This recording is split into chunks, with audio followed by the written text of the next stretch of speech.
Do we go through some places in the Milky Way every rotation? How should we celebrate the first contact? Will artificial magnetospheres help create an atmosphere on Mars? And in Q&A Plus, how much does YouTube really pay for views? All this and more in this week's Question Show. It's time for the Question Show. Your questions, my answers. As always, wherever you are across my channel, if a question pops into your brain, just write it down. I'll gather them up and I will answer them here. All right, let's get into the questions. James McIntosh, can creating a man-made magnetosphere on Mars make Mars hold an atmosphere better? Yeah, absolutely. If we could generate a magnetosphere for the entire planet Mars, then it would no longer be losing its atmosphere to space, because essentially it lacks a magnetosphere. The solar wind is buffeting the planet and pulling particles of its atmosphere out into space. It has a tail in space from the atmosphere that is being blown away by the solar wind, while the Earth is protected by our magnetosphere. And so the sun is limited at how much of our atmosphere it can tear away. Although we lose about 100 tons a day, but it'll last longer than the age of the sun. Venus has a tail as well.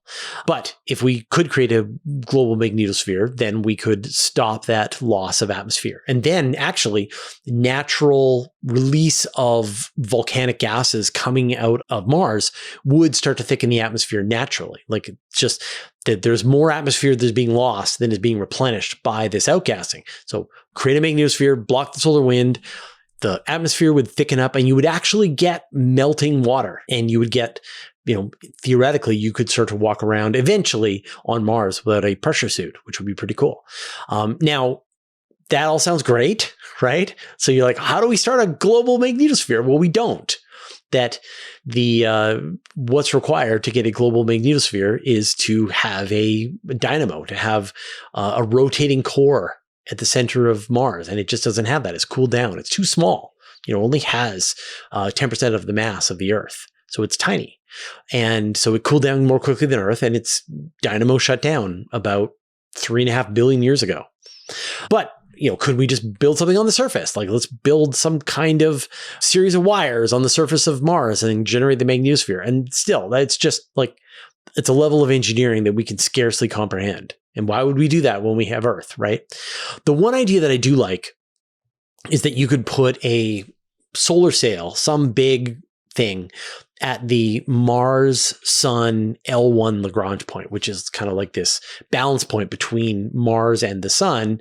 And that if you put this thing there, you could have it cast shadow on Mars, blocking the solar wind from impacting Mars. And you would sort of balance this thing so that the solar wind that's hitting the sail is keeping it in position. And you would sort of turn it a little bit and turn it a little bit as the solar wind is impacting the solar sail, and it would remain in position. And so none of those particles would reach Mars. And so that would be an easier way to be able to do that. It would still be incredibly complicated and difficult. And then that would stop the solar wind part, but it wouldn't stop the radiation that's hitting the surface of Mars from cosmic rays and things like that. So this is going to require technology, the levels of which we just can't even imagine. 1,000 dots. Wouldn't that cut off heat and light from the sun as well? If the shadow falls on Mars from this thing, but it doesn't have to be black, like it doesn't have to block the light, it just has to block the solar wind. So one idea is that you would make it a mag sail. So instead of it being like an actual opaque piece of plastic or mylar or something that's floating out there, you would have it be this net that is electrically charged. And so the solar wind particles would be deflected as they go around this mag sail. And so that wouldn't cast a shadow on Mars. So no, you could build this thing, it would deflect the solar wind, but it wouldn't block the light getting to Mars. Amelia Nolaneri, do you know if the Earth always follows the same path when it travels through on the Milky Way? So the Earth is part of the solar system. The solar system is orbiting around the Milky Way, and it takes about 230 million years for the solar system to complete one orbit around the Milky Way. So you think about that, like the last time the solar system was at this location the dinosaurs walked the earth, and not like the late dinosaurs, not the Jurassic dinosaurs, but earlier versions of the dinosaurs. And then the previous time before that, like multicellular life had just gotten started. So it takes a long time for the solar system to orbit around. The solar system has only orbited less than 20 times around the Milky Way since the formation of the sun. But the question you asked is it always taking the same path? And when we think about like the solar system and the planets are following essentially the same paths around the sun as they orbit around. Now, it's not exactly the same because the actual orbits around the sun for the various planets are slowly shifting. So if you think about it, the planets are on elliptical orbits, and the part where they get to their closest point of the sun, the part where they get to their farthest point of the sun is kind of like slowly turning around. You know, the planet is going around and around and around, but the shape of its orbit is slowly just sort of rotating around the sun. And that's caused by the interactions between all the different planets, mostly Jupiter. But the motions of the stars around the Milky Way are not like that. They are roughly going around the Milky Way. So the solar system is taking a journey around the Milky Way, but there's just so many interactions between all the different star systems that the sun are going to pull the sun back and forth along its journey. And so if you sort of looked at it, it would be sort of doing this wavy journey around the Milky Way before it returned roughly back to its starting point. And that, stars that had begun that journey have died, and stars that were just clouds of gas have become full stars. So the actual Milky Way at the scale that the solar system is moving around the galaxy is so dynamic that you're just not going to get this sort of perfect following the path in the same way that you get with the planets. It's time to shout out all the new $5 patrons and above: Kim, the Tired Jedi, Adam Garrett, Betsy Eyring, Bob O, Michael Bade, Sokar117, Ken Wolf, Jeremy Boards, and Stephen Ryan. Join the club at patreon.com/universetoday. Science compliance. If we discovered extraterrestrial life, how would you celebrate the occasion? So it's interesting. I always think about the Arthur C. Clarke quote, right? Either we're alone in the universe or we're not. Either possibility is equally terrifying.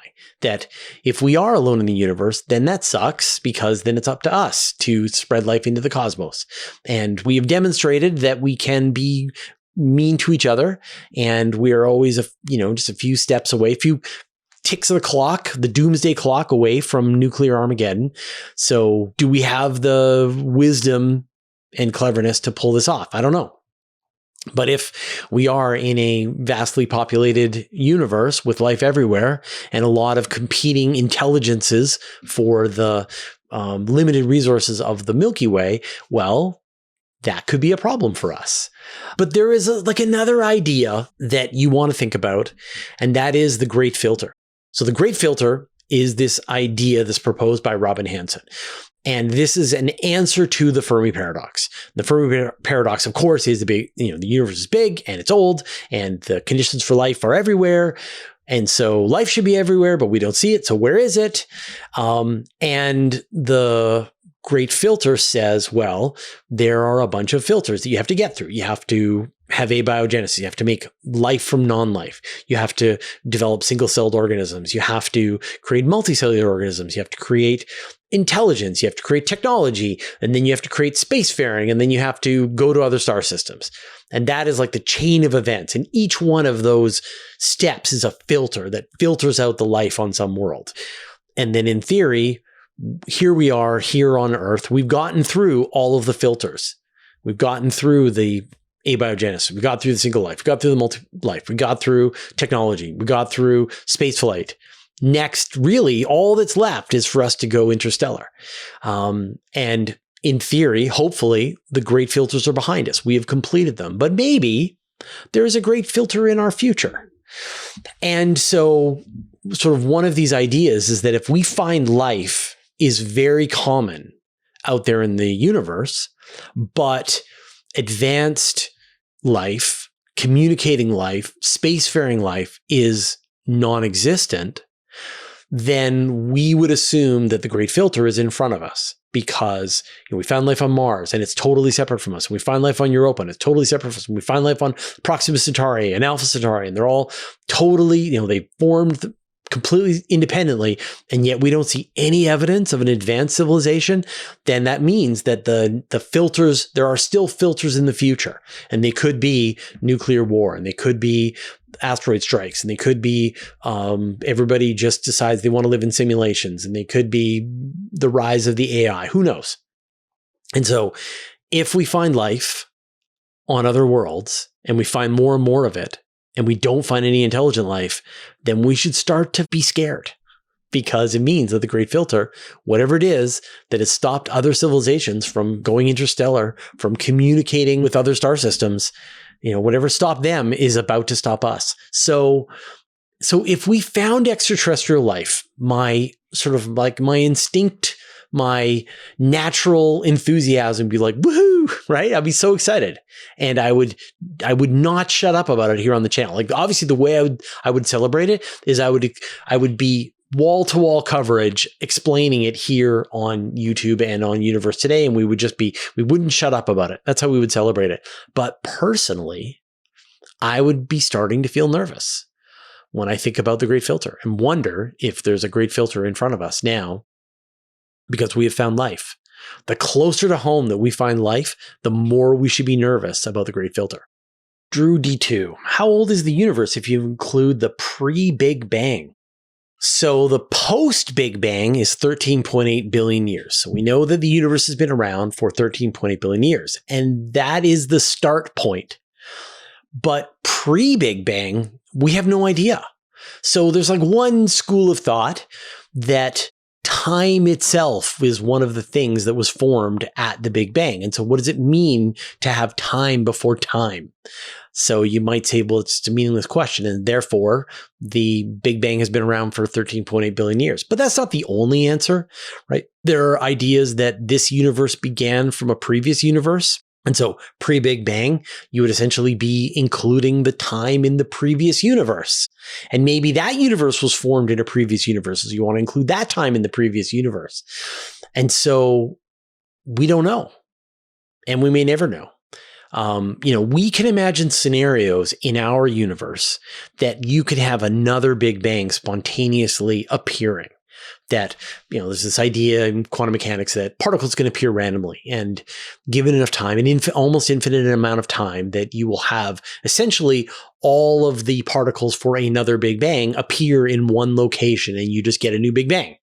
And so you could have all of the time of the one universe, and then you would have all of the time of the next universe. And it's a really fascinating sort of philosophical question, because obviously you'd have to keep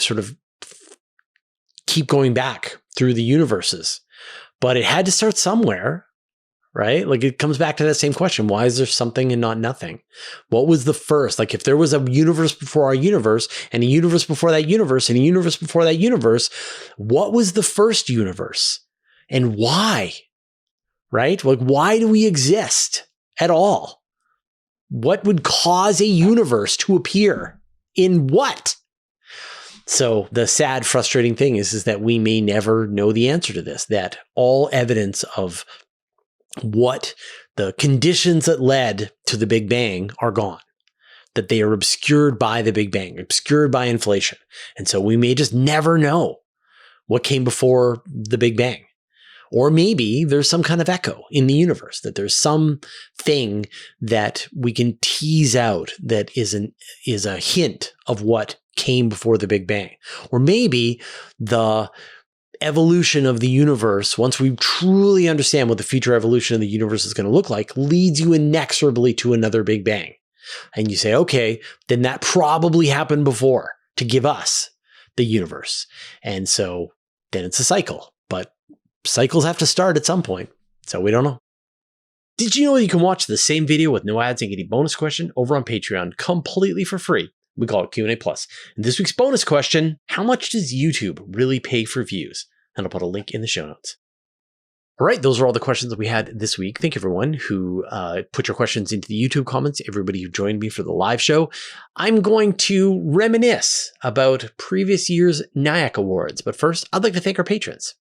Thanks to Abe Kingston, Andrea Pedretti, Brian Bodie, Kieran, Chuck Hawkins, Commander Baylock, Dark Finga, David Gilton, David Matz, Enthrall Reading and Math for Toddlers, Evan Pro, James Clark, Jeremy Madam, Jim Burke, Marcel Smits, Michael Purcell, NASA Ocean Guy, Nordspace, OneStepFarmers.org.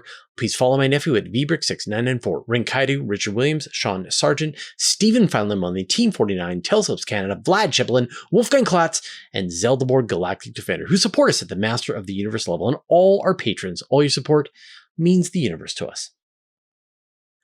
So we have released 3 of the NIAC interviews so far for 2026, maybe the 4th. And if you have no idea what NIAC is, this is NASA's Innovative Advanced Concepts. And these are grants that NASA gives out that are in the tens of thousands, hundreds of thousands of dollars to researchers to do preliminary investigation into subjects that are out of the box, things that are kind of complicated, difficult, maybe insane, well beyond the kind of technology that NASA has today. And the kinds of stuff that's pulled from science fiction, where you're taking really innovative ideas and wondering if these have some kind of application in space exploration, in astronomy, in these kinds of fields. And when people submit their ideas, they can be rejected because they're not extreme enough, that they're not out of the box enough. They have to be something that is thinking very big, thinking about the very sort of cutting edge of technology that we have available to us today. And so whenever the new NASA NIAC Awards are released, I reach out and try to do an interview with every single person that I can. So 3 or maybe 4, I'm not sure if we release one this week, are out. There's another 4 or 5 that are in the can in editing, or I'm scheduled to interview the person. That's about half of the full collection. And then the last half, I will just nag them until I get them. And then we will be able to have a complete set, like Pokemon. But this is not the first time I've done this. I've done this every single year now for several years. And we actually have a playlist here on the YouTube channel that will link you to all of the past NIAC interviews that I have done. And that's not just phase 1, but also the phase 2 and even the phase 3, which are more and more practical applications of this technology and ideas that you are very familiar with, like the solar gravitational lens. That is a graduate of the NASA NIAC grant. So I think some of the coolest ideas, if you're into space, you love science fiction, these are the best ideas. And I think you'll really enjoy the interviews because we're just talking to the researchers who have proposed them in the first place. So again, I'll link in the show notes to the playlists that give you the NASA NIAC interviews. All right, we'll see you next time.